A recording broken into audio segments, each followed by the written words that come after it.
Eating asham is an intense experience that you have to be prepared for. All the Jamaican and Caribbean treats aren't just about bold flavors, they're about the entire act of eating them. And asham is no exception. This one needs a tall glass of juice, water, or just a healthy amount of saliva to get through. This treat is pure nostalgia for me, something I grew up on and loved. Hey, I'm Nick, and today I'm going to show you how to make this really delicious, really satisfying choking hazard. Let's get right into it. Asham has its roots in West Africa. It was brought over during the transatlantic slave trade, so that's one reason why variations of it are made across the Caribbean, from Trinidad and Tobago to Haiti. Asham is made from fully dried mature corn. Field corn is preferred over sweet corn because it's starchier and dries out more, giving asham its signature texture. Growing up, my folks used to plant a lot of corn, so we had asham pretty often, especially at the end of the harvest. But today, I have to head to the farmer's market to buy my corn. The first step is to get the kernels off the cob. That's pretty easy, especially when the corn is properly dried. The color of the corn will affect the final color of the asham. I've got mostly dark kernels here, so this batch will turn out on the darker side. Before moving on, I'm just checking to make sure there's no dirt or bad kernels or anything like that. Normally I wouldn't do this, but since I bought these without the husk at the market, I'm giving them a quick wash. Once washed, the next step is to get these dry again, so I'm using a bit of paper towel to wick off excess moisture. Next, they go in the oven at 300 degrees Fahrenheit for a couple of minutes to dehydrate the rest of the water.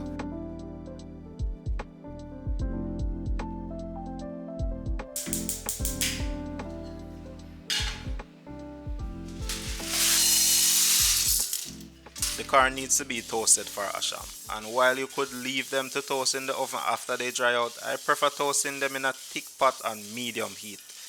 This gives it a more roasted flavor, which I really like. Once the kernels are in the pot, keep them moving constantly so they toast evenly. This is called parching.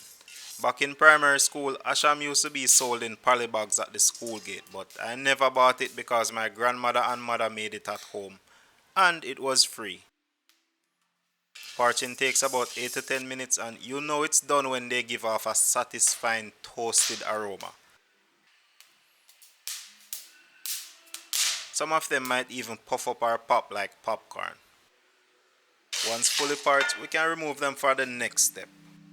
Traditionally, asham was made using a wooden mortar and pestle, like this one. This tool has strong African roots, and this one belonged to my late grandmother, so it's pretty old, probably close to 100-year-old. She used to pound the parched corn in the mortar until it turned into a fine powder.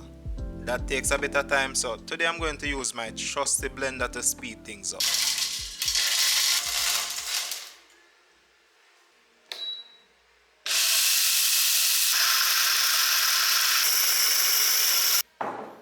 A blender or even a spice grinder cuts down the time dramatically. The goal is to get this as fine as possible. If you want, you could leave it like this and use it as delicious cornmeal. Once blended, simply run it through a strainer. When using the mortar and pestle, we end up with a lot more larger particles. Grandma would simply put that back in the mortar and pound it some more. Now, I'm adding brown sugar. This is kinda like sweetening your tea. You fine tune the amount of sugar to your taste. You could also blend the sugar with the corn if you want it to dissolve more easily and avoid those individual sugar granules. I prefer mixing it afterwards so I have more control over the sweetness. And that's asham. Super simple. Growing up, I used to eat it directly out of my palm. You only need a little bit at a time though. This absorbs all the saliva in your mouth. Some people add a bit of water to moisten it, but I think that cheapens the experience. If you almost choke, that's just a reminder to slow down and enjoy it. No, a basic asham is great, but I've got a couple of variations I want to share. These are toasted peanuts. Adding nuts like peanut or almonds is a great way to make asham more dynamic.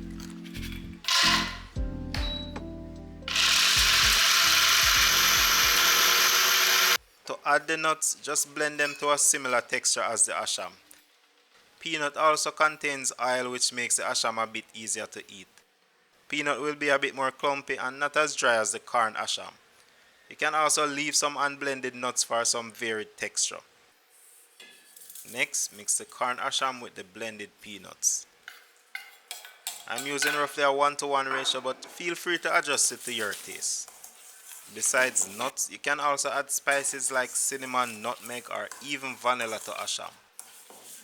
So we have all these sweet, toasty, nutty flavors going on. And that's really good.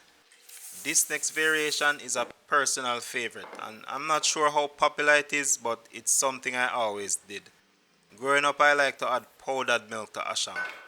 You can use powdered whole milk or flavored soy milk like Lasco. This gives asham a sweet, creamy taste for a different spin on this classic treat. Speaking of different takes, asham is not unique to Jamaica. In Trinidad, it's called chili bibi. That's a very unique name. If you're from the Caribbean, tell me in the comments what asham is called in your country and let me know how you make it. This was a nice walk down nostalgia lane. Shout out to our supporters on Patreon. Thanks for watching, but before you go, check out this next video that YouTube thinks you will enjoy. Catch you in the next one.